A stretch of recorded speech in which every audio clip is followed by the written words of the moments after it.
Welcome to Detroit's Darkest Times.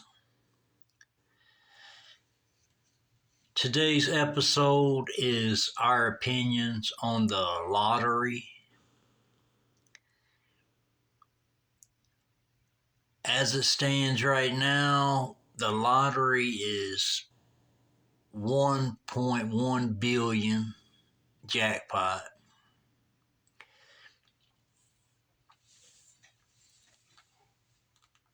And if you happen to win this jackpot, you're not going to get 1.1 billion. You're probably going to get 500 million.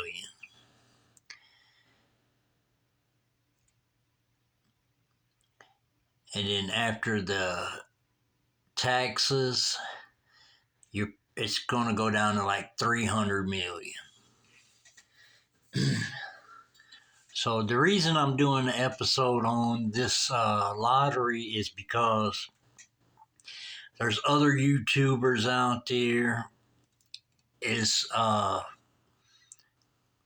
basically doing YouTube's videos and telling people what they need to do if they win this much money.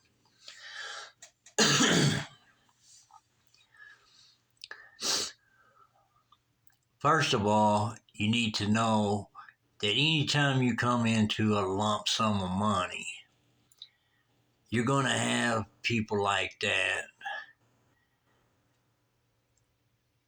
wanting to get involved,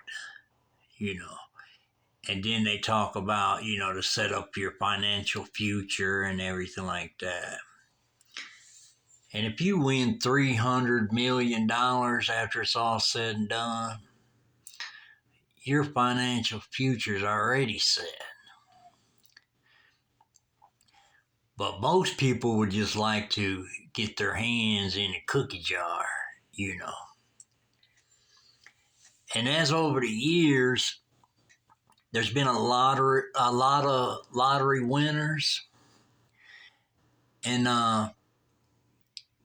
then there's videos out there showing some lottery winners how they went broke in X amount of years or whatever. But yeah, some people do go on a spending spree and spend a lot of money, but I feel the main reason these people went broke is because they had a lot of people in the cookie jar. And what I mean by that, just picture a cookie jar at your home, and it's half full of chocolate chip cookies. Fold up $100 bill, stick it in there, shake the cookie jar up, and then every time someone comes to your home, get them to get a cookie out without you watching. And then later, this $100 bill will be gone, but you're not really going to know who took it because there's so many hands in the cookie jar. So that being said, the video that I've seen recently is it's an attorney that's saying what you should do if you win this current jackpot. But over the years, I've seen where people has let people help them with their finances if they won the lottery and things like that. And what they try to tell you is you need a lawyer and a financial advisor, and they want to put a whole crew together to work in your best interest. And just ask yourself this question. If you had 300 million, if you walked away, if you won 1.1 billion and you walked away with 300 million, do you think you need to hire a bunch of people to Because once you start hiring a bunch of people like attorneys and stuff like that, they're going to have you sign papers and everything, and it's going to have a shit ton of writing on it, and they're just going to tell you each paper what it means and stuff, but they're not going to give you the whole rundown on it. Then once you sign all these papers and stuff, they're going to get a crew together, and basically, it's what I'm talking about with the cookie jar and stuff. You're going to have a whole bunch. They're going to put a whole team together to work for you, saying, this is going to set up your financial future. Which, if you worked all your life, you wouldn't have made 300 million in a lifetime.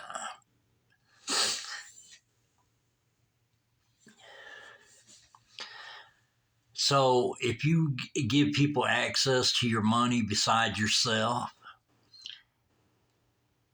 and then as years go, because I've seen is I'm not knocking this attorney and stuff, but I mean he's going to do what he needs to do to try to make his money. You know what I mean? But I'm not trying to knock him. But what I've seen in the past is where people would get you to basically give them access to the money where you got access to the money and so do they. And what they would need access to your money for is just, paying the team and taking care of your taxes and whatever needs to be took care of, your attorney can take care of it. But these are things that you can take care of on your own. And most of the time, you don't never need an attorney, not unless something goes wrong. Then you can hire an attorney because you're going to have enough money to hire an attorney. But not from Jump Street. You don't need, to get an attorney from Jump Street. Then they want to put a team together for you. And next thing you know, you're paying, 10 or 20 different people, God knows how much money. And then, actually you're going to be out there spending. And so, 5 years, 7 years down the road, you could be broke like that, because you got all kind of hands in the cookie jar, So that's one thing people needs to watch out for. And I would say the majority of people would just claim their prize and put their money in the bank and just go like that. Because that way it's just you got control of that money, and all you need to do, because they're going to take out the taxes when you first win, and all you need to do is just take care of your financial responsibilities. But a lot of people is going to come forward to you if you won a lump sum of money because they want a piece of that money too. That's basically what it is. They're not, they say they're looking after your best interest. That ain't it. They want some of your money because they ain't coming towards you when you ain't got no money. So it's just one solution to that is a lot of people just, when there's money around, everybody wants to get involved.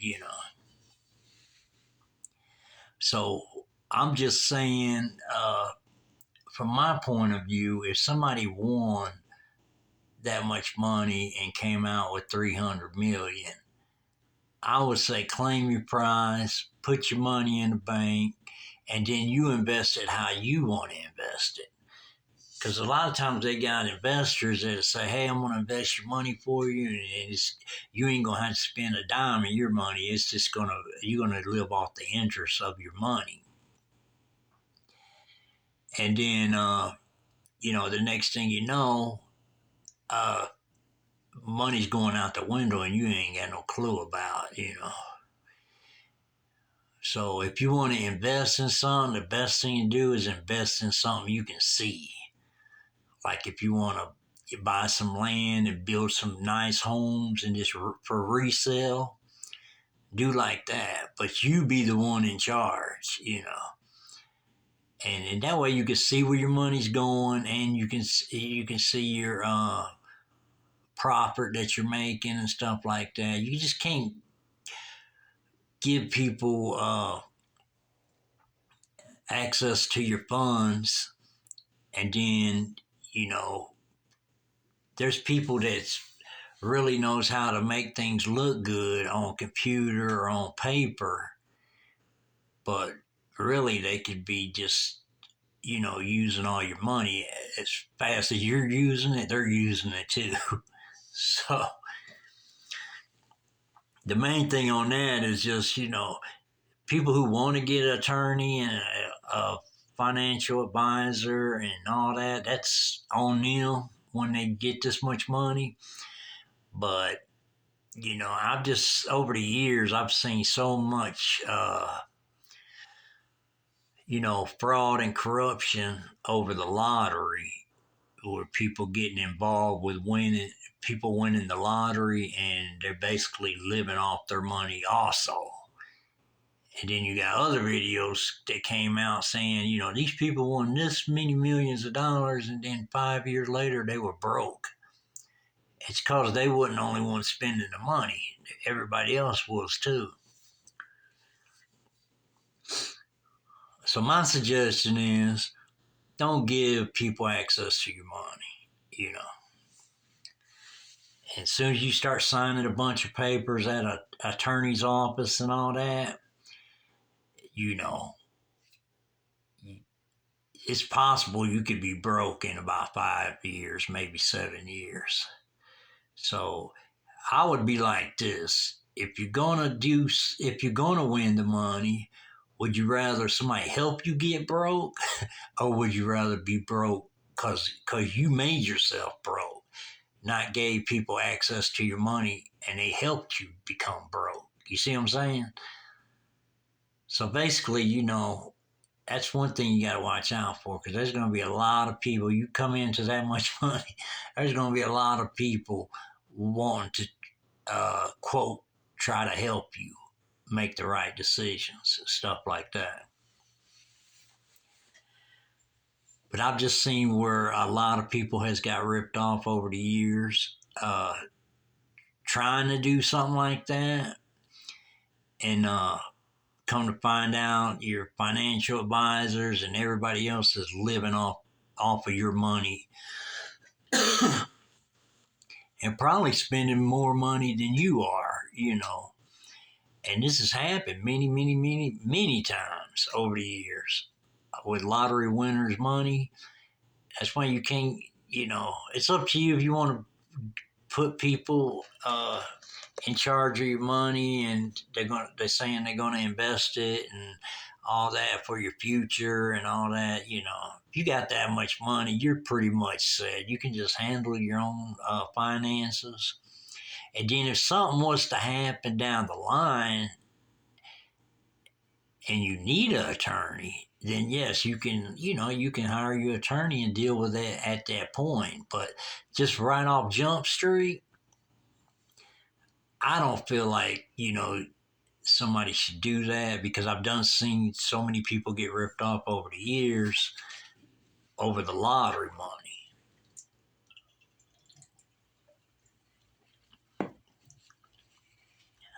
So if you don't believe what I'm saying, you can look it up. It's on YouTube. Look up attorneys talking about people needing help when they win the lottery, or what you should do when you win the lottery, and you'll see it. And just listen to what they say, and then you'll see where I'm coming from. But really, people don't need an attorney. I mean, as of today, on a day to day, like when you're working or running a business or whatever, you don't get an attorney until something happens, until you need an attorney. So why would you get an attorney right off Jump Street, and they're going to be, they're probably going to tell you got access to me 24/7, but this is going to come with a big price tag. And then they're going to say, oh, I'm going to put a team together for you. And so you can have some financial advisors and people invest your money and all this. And you just got to think a team of people probably be anywhere from 5 to 10 people, and that's all them people you're gonna have to pay. And not only that, as soon as they figure out ways to swindle money from you, that's what they're gonna do. Because it's just a known fact. It's happened too many times over too many years. So it's basically, if you want that type of money, the best thing to do is just go claim your money and, help who you want to help, whether it be family members or friends or whatever, help who you want to help, you know, and things like that. But once you help somebody and when you win the lottery and you say you want to give X amount of money to your siblings or friends or whoever you want to give it to, make sure that you figure out how much you want to give them and then let them know that that is all they're getting. So if they spend that money, they can't come back to you asking for more money. Because sometimes that takes place too. You can help people and stuff, and then they just keep coming back, you know, whether it be family members, friends, or whatever. So that's something you got to make clear when you do help somebody. And then that way, maybe they'll use their money wisely, whatever amount you give them, and they can do good for themselves also. But the lottery is just, it can be, you know,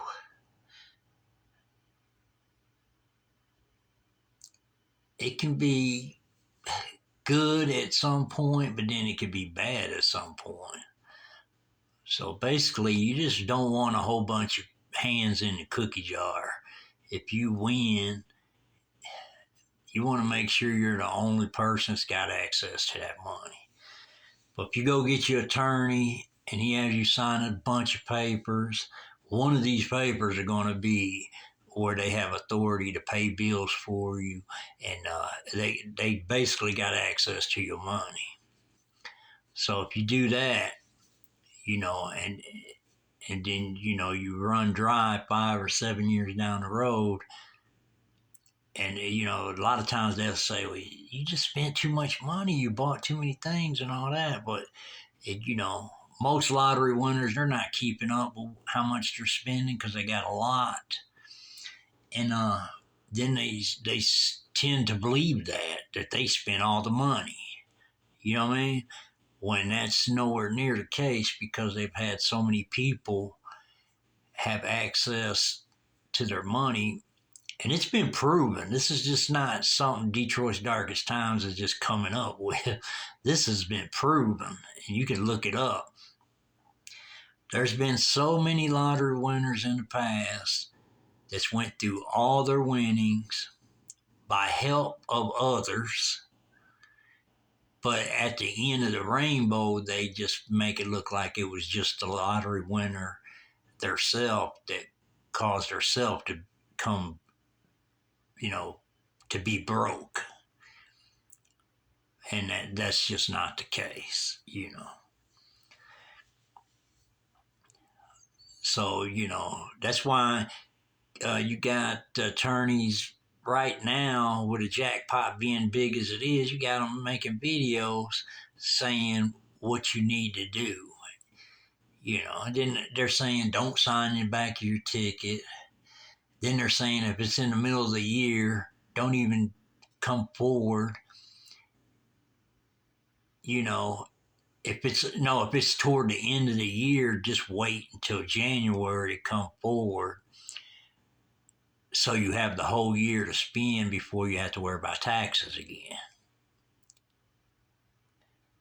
So somebody just saying something like that, this is somebody you couldn't trust, because if they're trying to tell you how to get around taxes, then that just goes to show you that what they would do is they would get around some stuff too to help themselves to some of your money. basically. So, you know, money can be a blessing or it can be a curse as far as winning the lottery. And you just never know. You know, you just, my thought would be if you won that much money to not tell anybody and just go collect your money quietly. And then once your money is ready to be used, then you can go to your bank, get some cashier's checks to give them to who you want to give them to, you know, just to help people out. Well, no matter what it is, if it could be $5,000 a person, $10,000 a person, whatever. It ain't got to be, you know, $1,000,000 a person or whatever. But if you choose to do that, then that's on you.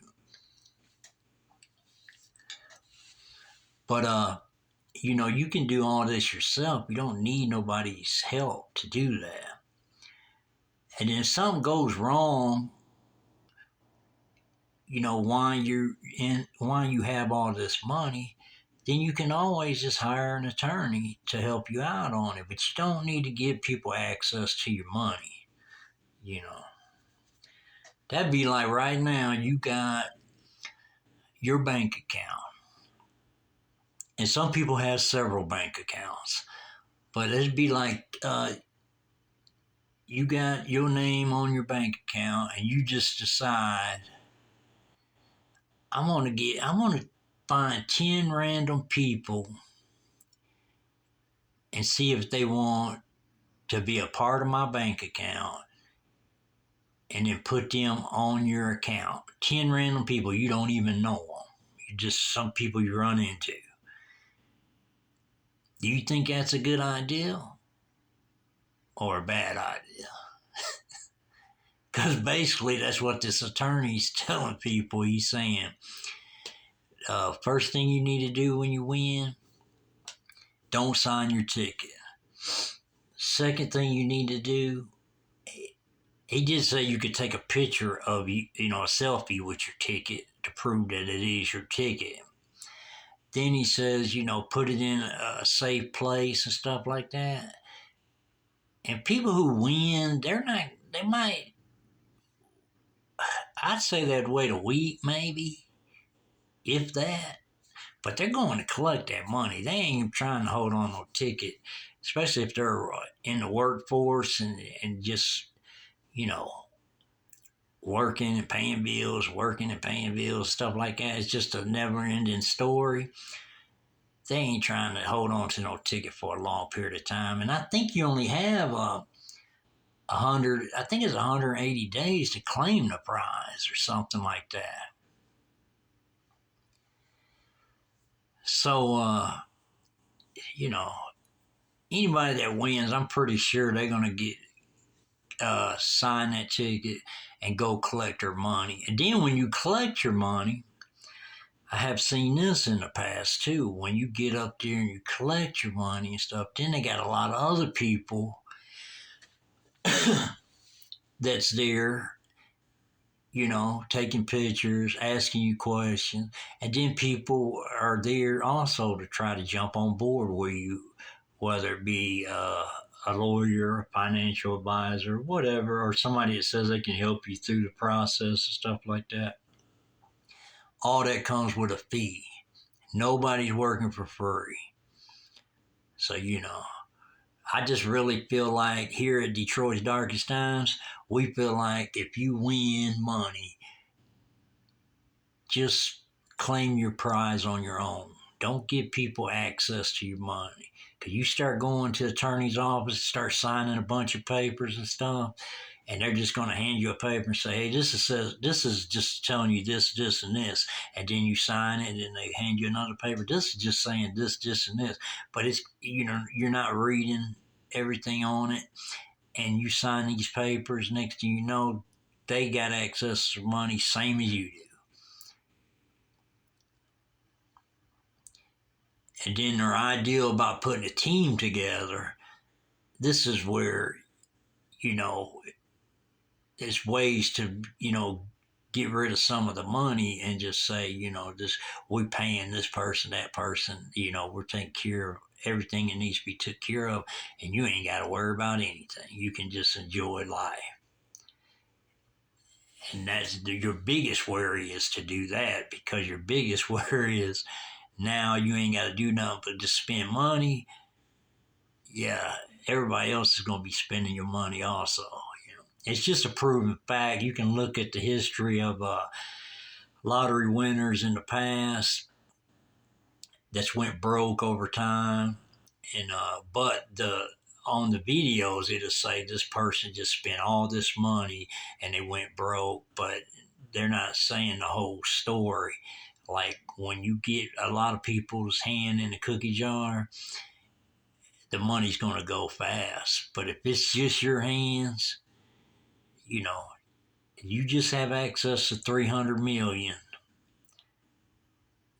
you know, this money's going to last you for the rest of your life, you know, especially if you're older person, because you're going to spend wisely if you're older. But if you're in your 20s or maybe 30s or something, you might ball out for a little while and buy stuff you really don't need, like 5 Rolex watches, you know, and then women would buy them fancy bags and all that, and you have one for every outfit and all that.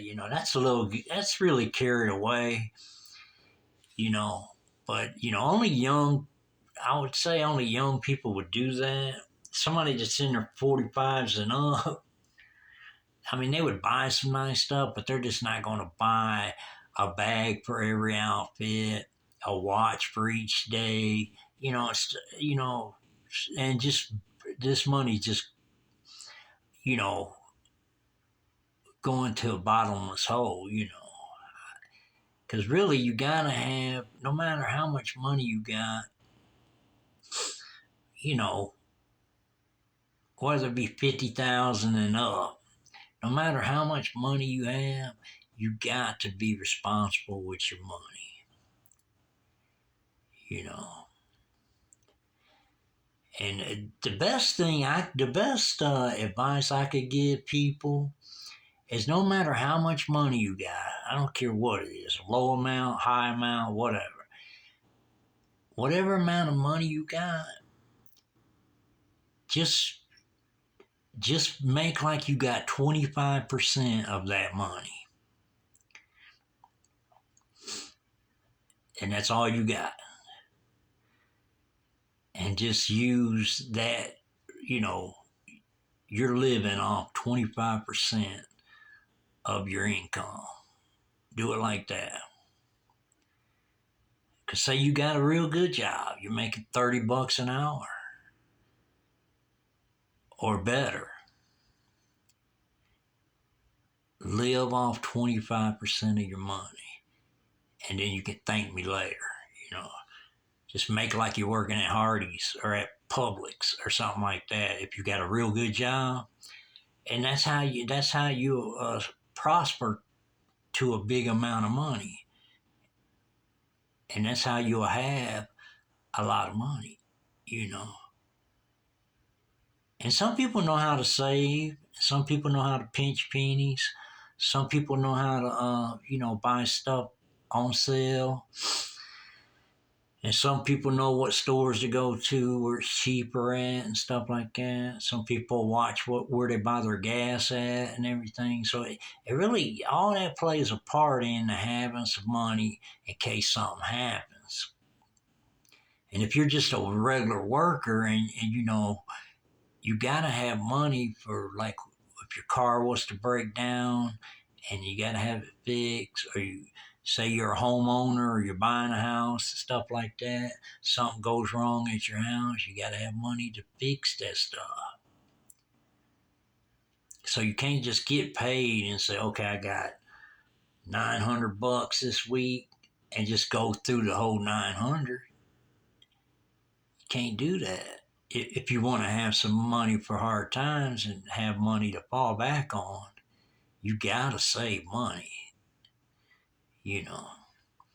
I once met this guy when I was a young man in Detroit, Michigan, and he had a lot of apartment buildings, a Mexican restaurant that I knew of. He might have had a lot more than that.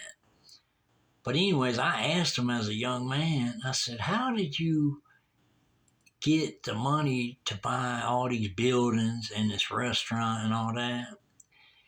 And he told me, he said when he was a teenager, he used to park cars. That was his first job, parking cars.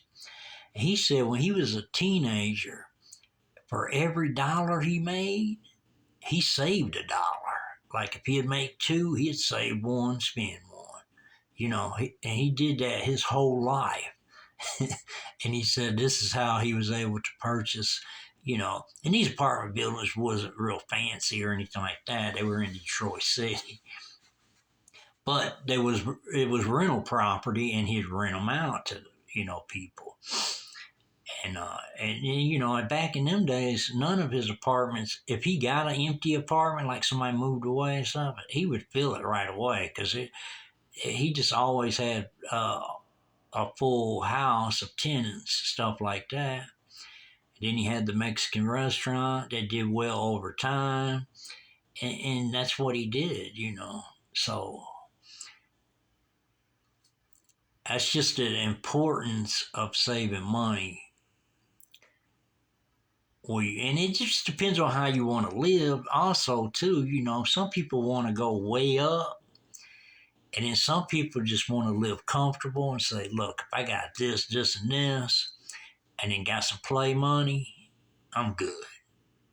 Some people's like that. They ain't trying to be a millionaire or nothing like that. And then some people's on that journey. Also, I know this lady, I don't know her personally, but a friend of mine knew her, and he was telling me about her story. And he said she worked at Blue Cross and Blue Shield, Chattanooga, Tennessee. Somebody might know her that's listening to this video. They might say amen to this. But he said his wife worked at Blue Cross and Blue Shield,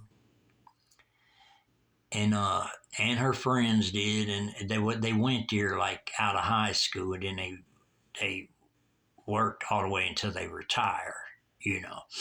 And at this time, he's telling me that they gave the employees, they don't do it today, but back then they did do it. They gave the employees life insurance, medical insurance, and stuff. And I believe it was free. It didn't cost anything because you worked for them.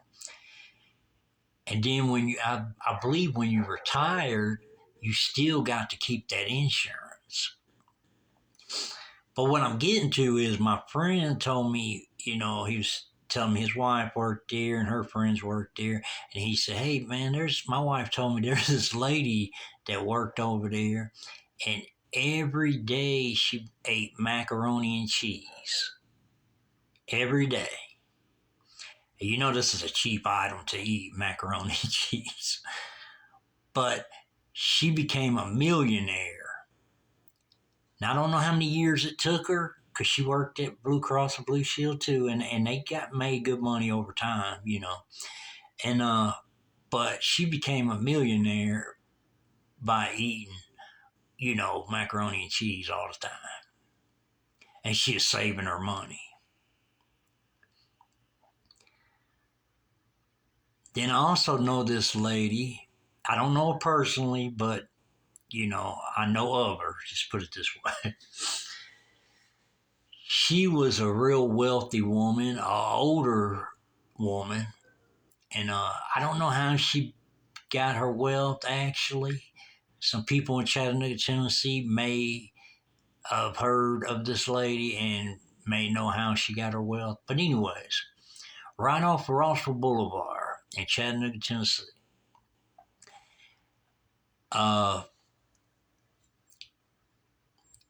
As soon as you get off the exit of Rossville Boulevard, it used to be a Palomino Club bar on this on this side street. Well, down through there was a whole block of houses. But all these houses looked the same, was built the same. So whoever built them just built the same houses on the block or whatever, way back when. But anyways, this lady, I don't know how she got her wealth or anything, but she outlived her whole family. So when she passed away, she had, money, and then she had all these rental houses, right? Well, I had some family members rent houses from this lady. This is how I know the story. And when she passed away, she didn't have no living relatives that I'm aware of. So what she had did in her will, she left whoever was renting a house from her at the time, she left them the house in her will. Okay. And then I believe the story was she left her money to her church that she went to, whatever she had. Okay. And this is a true story because, like I'm saying, I had family members that rented from her. And actually, what had happened is it was my uncle, my aunt, and then my uncle's mother, and then my uncle's daughter, which is my cousin, lived across the street. And they all had houses from this lady. So when this lady passed away, I remember the story that I heard from my aunt. My aunt said that she had called her husband. This was when she was working. And she called her husband and said, "Hey, did you pay the rent today?" Because I guess that was the day to pay the rent or whatever. And he said, "Somebody tried to." No, he said he got a letter in the mail from the lady's attorney. And it said that you don't have to no longer pay rent anymore because the house was left to you. Well, also, his mother that lived next door to him, she got the same thing. The house was left to her. And then my niece and her husband lives across the street, and they got a house left to them. So everybody got a house left to them through this lady in Chattanooga, Tennessee. That the only thing they knew of her basically is it was their landlord. Do you know what I mean? And she had passed away, and it wasn't just them, it was a whole crew of people. All got houses from this lady because as far as I know, she was the only living person in her family at the time. And she just left whoever was renting from her at the time, they got a house. But I know my family rented from her for many years. I don't know. I mean, a lot of years. So, I guess she just felt like, well, she'll put them in the will, and when she passes away, they all can just have their own house,